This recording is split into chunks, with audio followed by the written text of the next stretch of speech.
आदमी पार्टी आप पंजाब के प्रधान तथा सांसद भगवत मान ने अकाली दल तथा भाजपा पर दलित व गरीब वर्ग को वोट बैंक के लिए इस्तेमाल करने के आरोप लगाए हैं। इसका ताजा उदाहरण 200 यूनिट मुफ्त बिजली का लाभ उठाने वाले पंजाब के 4.37 दलित उपभोक्ता है। उन्होंने कहा है कि इस मुफ्त योजना के तहत सरकार अब 2016 तक का 137.56 करोड़ रुपए का बकाया दलितों और गरीब लोगों से वसूल कर रही है, जिससे साफ होता है कि कांग्रेस सरकार अपनी जिम्मेदारी से भागना चाहती है। बुधवार को पार्टी कार्यालय से जारी एक बयान में भगवत मान ने खुलासा करते हुए कहा है कि बादलों के नेतृत्व वाली पिछली शियद और भाजपा सरकार ने दलितों और गरीबों से वोट हासिल करने के लिए 200 यूनिट मुफ्त बिजली देने की योजना तो लागू ही कर दी, लेकिन इस योजना को जारी रखने के लिए पैसे कहां से आएगा, इसके लिए कोई रोड मैप तैयार नहीं किया। इसके परिणाम स्वरूप 31 मार्च 2016 तक इस योजना के तहत सरकार पर पावरकॉम की और करोड़ों रुपए का बकाया खड़ा हो गया। बता दें, मान ने कहा कि मौजूदा कांग्रेस सरकार ने बकाया का भुगतान करने से साफ इनकार करते हुए पावरकॉम को प्रदेश के 4.37 लाख दलित परिवारों की जेब से करोड़ों रुपए वसूलने को कहा है। उन्होंने कहा है कि पंजाब की गरीब जनता के साथ हो रही नाइंसाफी को आम आदमी पार्टी बर्दाश्त नहीं करेगी। मान से पंजाब सरकार को चेतावनी देते हुए इस दलित विरोधी फैसलों को तुरंत वापस लेने की मांग की है। कैप्टन सरकार पर तंज कसते हुए सांसद भगवत मान ने कहा है कि एक तरफ तो कांग्रेस सरकार हमेशा गरीबों और दलितों को मुफ्त सुविधा देने का ढोल पीटती आई है, तो वहीं अब सरकार गरीबों को 137 करोड़ रुपए की मदद करने से क्यों पीछे भाग रही है। उन्होंने कहा कि आगे भी कहूंगा कि अगर कांग्रेस में दलित वर्ग के प्रति थोड़ी भी हमदर्दी होती है तो सरकार गरीबों के बजाय बादलों से इस नुकसान की भरपाई करवाती। बता रहे उन्होंने कहा कि साथ ही बादलों के दलित विरोधी चेहरे को जनता के सामने लाकर उनके खिलाफ कार्यवाही कर लोगों को 200 की जगह 400 यूनिट मुफ्त बिजली देने का झूठा चुनावी वादा करने पर भगवत मान ने सुखबीर बादल से भी स्पष्टीकरण मांगा है। आप नेता ने बादलों पर आरोप लगाते हुए कहा है कि बादल परिवार ने दलित तथा गरीब वर्ग को मुफ्त बिजली देने का नाम पर लूटा है और अब कैप्टन सरकार बादलों की राह पर चलकर गरीबों को लूटने का प्रयास कर रही है, जबकि दिल्ली में अरविंद केजरीवाल की अगुवाई वाली आम आदमी पार्टी सरकार ने अपने वादों पर खरा उतरते हुए मुफ्त बिजली, पानी, शिक्षा और अन्य सुविधाएं देकर जनता का भरोसा जीता है। मान ने चुनाव मैनिफेस्टो को कानूनी दस्तावेज बनाने की मांग करते हुए कहा कि पंजाब में आम आदमी पार्टी की सरकार आने के बाद पंजाब घातक बिजली समझौतों को रद्द किया जाएगा तथा प्रदेश में लाभार्थियों को 300 यूनिट बिजली मुफ्त देने के साथ पिछले अभी बकाए भी माफी किया जाएगा। सरकारयोग साथियों, ਤੁਹਾਡਾ बहुत ਧੰਨਵਾਦ। ਤੁਸੀਂ आम आदमी पार्टी ਦੇ ਨਿੱਕੇ ਜਿਹੇ ਬੁਲਾਵੇ ਤੇ ਇੱਥੇ ਪਹੁੰਚੇ ਹੋ ਔਰ ਤੁਹਾਡੇ ਰਾਹੀਂ जिस तरह पंजाब के लोगों ने साड़ी ड्यूटी लाई हुई है, लोगों के हक हकूकों की पहरेदारी करनी, वो तुहाडे राही उस अज पहरेदारी का ही एक जिहड़ा काम करन जा रहे हैं कि देश नूं 74 साल 70 साल एक क्लास ने, कुछ 200 बंदे ने, एक पोलीटिकल क्लास ने, कुछ उहदे च अफसरशाह रल के उन्होंने लुटिया और जिहड़ा देश का आम नागरिक सी उन्होंने सिर्फ हथ जोड़न वाली एक एंटिटी बनाता सी, हथ जोड़न वाली एक एंटिटी बनाता सी। साडे जिहड़े नेता ने, कोई मंत्री ने, मुख मंत्री ने हैगे तां जां प्रधानमंत्री साहब ने हैगे तां लोक सेवक ना, लेकिन सिस्टम ने उन्होंने ऐसा मोल्ड किया कि लोग हथ जोड़न लग पे नाल और आपदे आप नूं जिहड़ी जनता उहनूं बहुत असहाय बनाता सी। जनता दे कोले कोई टूल नहीं सी कि जिहड़े मंत्री बन के, मुख मंत्री बन के, प्रधानमंत्री बन के कोई गलत काम करता उहनूं पुछ किवें सके, कोई टूल नहीं सी। चलो जिन्हें भी किया लेकिन चंगा किया।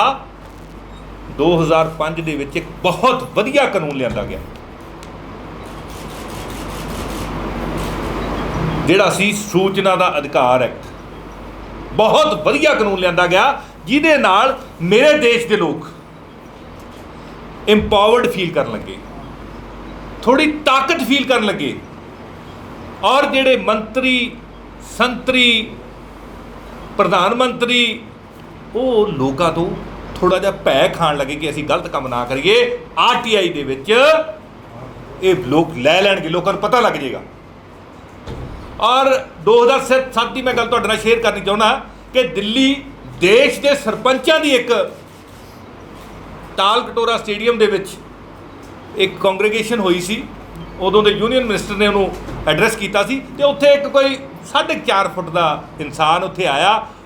ਉਹਨੇ 15 ਮਿੰਟ ਦੇ ਭਾਸ਼ਣ ਦਿੱਤਾ ਆਰਟੀਆਈ ਦੇ ਉੱਤੇ ਔਰ ਉਹਨੇ ਕਿਹਾ ਵੀ ਇਹ ਇੱਕ ਐਸਾ ਐਕਟ ਹੈ,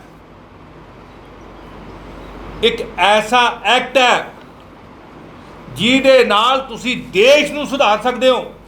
ਜੇ ਕਿਸੇ ਦੀ ਪੁਲੀ ਟੁੱਟੀ ਹੈ ਔਰ ਨਹੀਂ ਰਿਪੇਅਰ ਹੁੰਦੀ ਤਾਂ ਉਹ ਤੁਸੀਂ ਪੁਲੀ ਨੂੰ ਰਿਪੇਅਰ ਕਰਵਾ ਸਕਦੇ ਹੋ ਬਿਨਾਂ ਕਿਸੇ ਐਮਐਲਏ ਦੀ ਸਿਫਾਰਿਸ਼ ਦੇ, ਬਿਨਾਂ ਕਿਸੇ ਮੰਤਰੀ ਦੀ ਸਿਫਾਰਿਸ਼ ਦੇ। ਤੁਸੀਂ ਰੋਜ਼ ਇੱਕ ਆਰਟੀਆਈ ਪਾਓ। ਸਾਡੇ ਸਰਪੰਚਾਂ ਨੂੰ ਉਹ ਕਹਿ ਕੇ ਗਏ ਔਰ ਉਸ ਸ਼ਖਸ ਦਾ ਨਾਮ ਹੈ ਅਰਵਿੰਦ ਕੇਜਰੀਵਾਲ ਜੀ। ਮੈਂ ਉਦੋਂ ਜਾਣਦਾ ਨਹੀਂ ਸੀ ਉਹਨਾਂ ਨੂੰ, 2007 ਦੀ ਗੱਲ ਹੈ।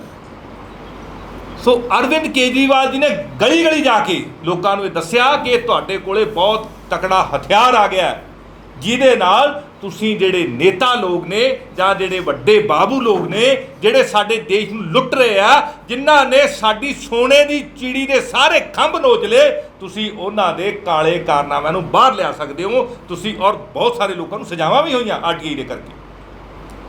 ਔਰ ਅੱਜ ਹਾਲਾਤ ਇਹ ਹੋਏ ਆ ਕਿ ਪੰਜਾਬ ਸਰਕਾਰ ਨੇ ਦੇਸ਼ ਦੇ ਲੋਕਾਂ ਨਾਲ, ਪੰਜਾਬ ਦੇ ਲੋਕਾਂ ਨਾਲ ਐਸਾ ਵੱਡਾ ਧਰੋਹ ਕਮਾਇਆ ਕਿ ਇਹਨਾਂ ਨੇ ਸਾਡੇ ਕੋਲੋਂ ਸਾਡਾ ਹੱਕ ਖੋਹ ਲਿਆ।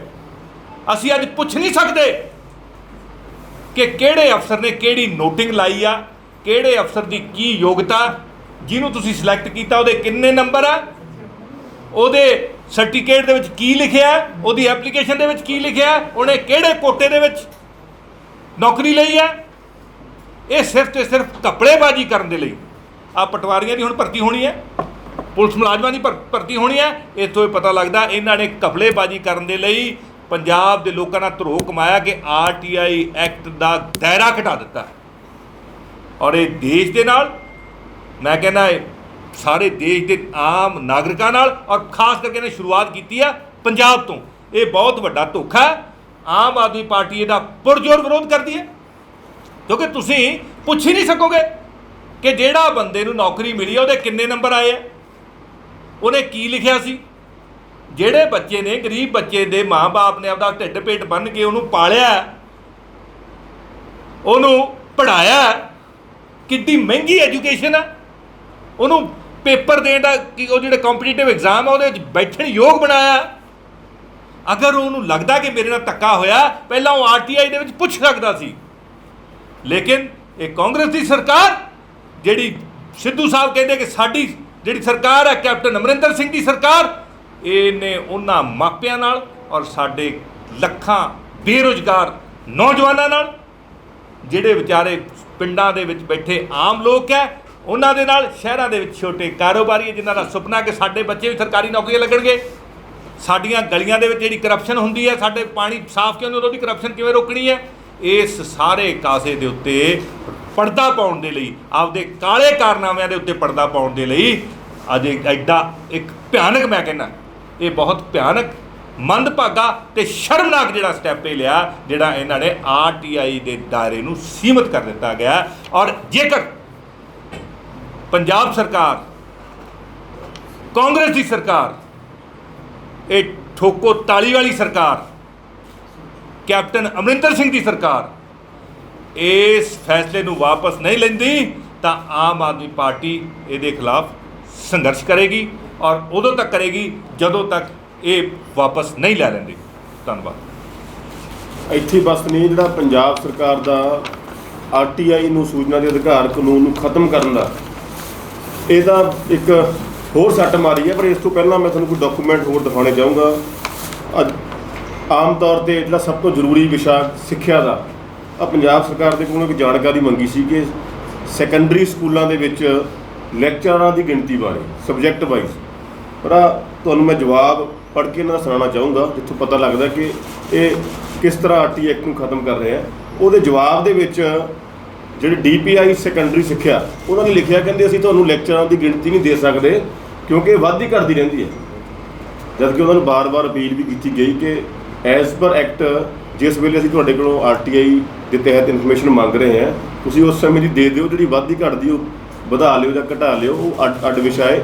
ਪਰ ਇਸ ਤਰੀਕੇ ਦੇ ਨਾਲ ਪੰਜਾਬ ਦੇ ਵਿੱਚ ਲਗਾਤਾਰ ਇਹ RTI ਐਕਟ ਨੂੰ ਖਤਮ ਕਰ ਰਹੇ ਨੇ।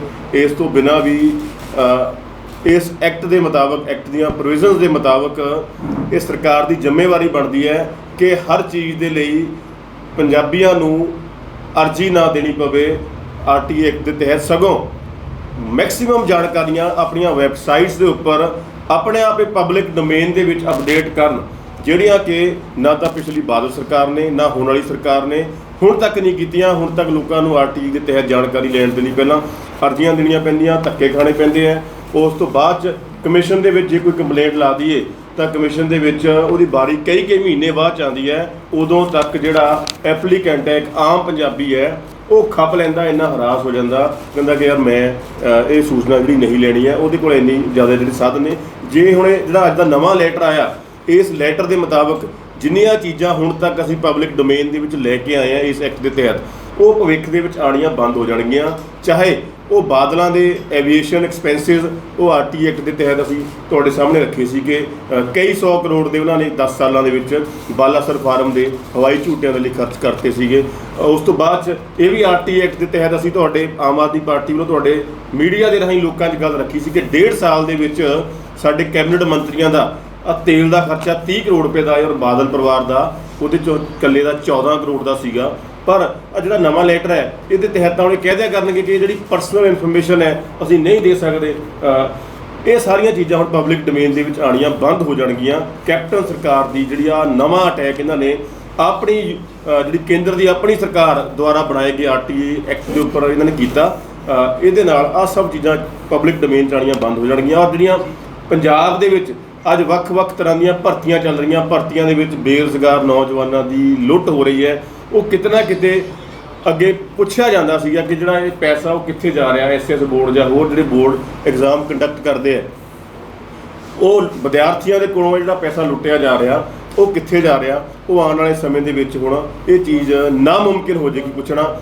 ਉਦਾਹਰਣ ਦੇ ਤੌਰ ਤੇ ਜਿਹੜਾ ਹੁਣ ਲੇਟੈਸਟ ਟੈਸਟ ਹੋ ਕੇ ਹਟਿਆ ਪਟਵਾਰੀਆਂ ਦਾ, SS ਬੋਰਡ ਨੇ ਕੰਡਕਟ ਕੀਤਾ, ਜਿਹਦੇ 2,10,000 ਸਾਡੇ ਬੇਰੁਜ਼ਗਾਰ ਨੌਜਵਾਨ ਅਪੀਅਰ ਹੋਏ।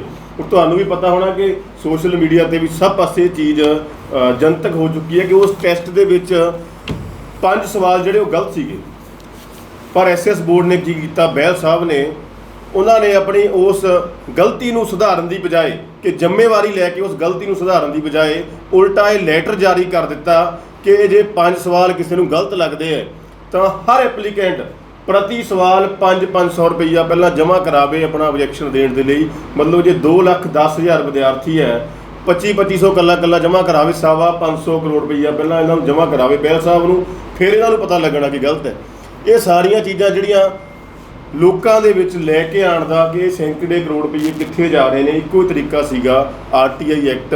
ਪਰ ਜਿਹੜਾ ਕੱਲ੍ਹ ਦਾ ਇਹ ਲੈਟਰ ਇਹਨਾਂ ਨੇ ਜਾਰੀ ਕੀਤਾ, ਉਹਦੇ ਨਾਲ ਇਹ ਹਥਿਆਰ ਵੀ ਪੰਜਾਬੀਆਂ ਦੇ ਕੋਲੋਂ ਕੈਪਟਨ ਸਰਕਾਰ ਨੇ ਖੋਹਣ ਦੀ ਕੋਸ਼ਿਸ਼ ਕੀਤੀ ਹੈ। ਇਹਦੇ ਲਈ ਸਾਨੂੰ ਸਾਰਿਆਂ ਨੂੰ ਇਕੱਠੇ ਹੋ ਕੇ ਮੈਂ ਤਾਂ ਕਹਿੰਦਾ ਮੀਡੀਆ ਦੇ ਬਹੁਤ ਸਾਰੇ ਸਾਥੀ RTI ਐਕਟ ਦੇ ਤਹਿਤ ਇਨਫੋਰਮੇਸ਼ਨ ਲੈ ਕੇ ਲੋਕਾਂ ਦੀ ਸੇਵਾ ਕਰਦੇ ਸੀ, ਬੜੀਆਂ ਵਧੀਆ ਸਟੋਰੀਜ਼ ਬ੍ਰੇਕ ਕਰਦੇ ਸੀਗੇ, ਪਰ ਉਹਨਾਂ ਦੇ ਲਈ ਵੀ ਉਹ ਆਪਸ਼ਨ ਜਿਹੜੀ ਬੰਦ ਹੋ ਜਾਏਗੀ। ਸੋ ਸਾਨੂੰ ਇਕੱਠੇ ਹੋ ਕੇ ਲੜਾਈ ਲੜਨੀ ਚਾਹੀਦੀ ਹੈ ਇਸ ਐਕਟ ਨੂੰ ਬਚਾਉਣ ਦੇ ਲਈ ਔਰ ਕੈਪਟਨ ਸਾਹਿਬ ਨੂੰ ਮਜਬੂਰ ਕਰਨ ਦੇ ਲਈ ਕਿ ਉਹ ਜਿਹੜੀਆਂ ਇਹੋ ਜਿਹੀਆਂ ਨਾਦਰਸ਼ਾਹੀ ਕਾਰਵਾਈਆਂ, ਲੋਕਤੰਤਰ ਨੂੰ ਖਤਮ ਕਰਨ ਵਾਲੀਆਂ, ਟਰਾਂਸਪੇਰੈਂਸੀ ਨੂੰ ਖਤਮ ਕਰਨ ਵਾਲੀਆਂ ਨਾ ਕਰਨ। ਸਾਥੀਓ, ਅਸੀਂ ਸਰਦਾਰ ਨਵਜੋਤ ਸਿੰਘ ਸਿੱਧੂ ਹੋਰਾਂ ਨੂੰ ਪੁੱਛਣਾ ਚਾਹੁੰਦੇ ਹਾਂ ਵੀ ਇਹ ਜਿਹੜਾ ਪੰਜਾਬ ਮਾਡਲ ਹੈ, ਔਰ ਇਹਦੇ ਤੇ ਮੈਂ ਸਾਡੇ ਸਾਬਕਾ ਪ੍ਰਧਾਨ ਮੰਤਰੀ ਡਾਕਟਰ ਮਨਮੋਹਨ ਸਿੰਘ ਨੂੰ ਔਰ ਜਿਹੜੇ UPA ਦੀ ਚੇਅਰਪਰਸਨ ਰਹੇ ਨੇ ਮੈਡਮ ਸੋਨੀਆ ਗਾਂਧੀ, ਜਿਹੜੇ ਉਹਨਾਂ ਨੂੰ ਵੀ ਇਹ ਪੁੱਛਣਾ ਚਾਹੁੰਦਾ ਕਿ ਉਹਨਾਂ ਦੇ ਬਣਾਏ ਹੋਏ ਐਕਟ ਨੂੰ ਇਹਨਾਂ ਨੇ ਡਿਲੀਟ ਕੀਤਾ, ਉਹਦੇ ਤੇ ਉਹਨਾਂ ਦਾ ਕੀ ਸਪਸ਼ਟੀਕਰਨ ਹੈ। ਕਿਉਂਕਿ ਇਹ ਮੰਤਰੀਆਂ ਖਿਲਾਫ ਘੁਟਾਲੇ ਜਿਹੜੇ ਜਿੰਨੇ ਵੀ ਨਿਕਲੇ ਹੁਣ ਤਾਈਂ ਉਹ ਸਾਰੇ RTI ਨੇ ਕੱਢੇ ਔਰ ਇਹਦੇ 'ਚ ਜ਼ਰੂਰ ਜਵਾਬ ਦੇਣ ਮੈਡਮ ਸੋਨੀਆ ਗਾਂਧੀ ਜੀ ਜ਼ਰੂਰ ਜਵਾਬ ਦੇਣ ਡਾਕਟਰ ਮਨਮੋਹਨ ਸਿੰਘ ਜੀ ਜਿਨ੍ਹਾਂ ਦੇ ਸਮੇਂ ਇਹ ਐਕਟ ਬਣਿਆ ਸੀ, ਉਹ ਇਸ ਸੰਬੰਧ ਦੇ ਵਿੱਚ ਇਹ ਪੰਜਾਬ ਮਾਡਲ ਹੈ, ਇਹ ਕੀ ਉਹਦੇ ਬਾਰੇ ਉਹਨਾਂ ਦਾ ਕੀ ਸਟੈਂਡ ਹੈ, ਇਹ ਜ਼ਰੂਰ ਸਪਸ਼ਟ ਕਰਨ। कोई क्वेश्चन? Thank you. ਇਹ ਗੋਲ ਮੋਲ ਦਾ ਜਵਾਬ ਦਿੱਤਾ, ਇਹਦੇ ਖਿਲਾਫ ਮੈਂ ਚੀਫ ਸੈਕਟਰੀ ਨੂੰ ਸ਼ਿਕਾਇਤ ਕਰਨ ਜਾ ਰਿਹਾ ਔਰ ਕੱਲ੍ਹ ਨੂੰ ਰਿਟਰਨ ਇਹਦੀ ਸ਼ਿਕਾਇਤ ਹੋਏਗੀ ਔਰ ਮਤਲਬ ਆਈ ਸੀ ਟੂ ਇਟ ਕੇ ਉਹਦੇ ਖਿਲਾਫ ਐਕਸ਼ਨ ਲਿਆ ਜਾਵੇ।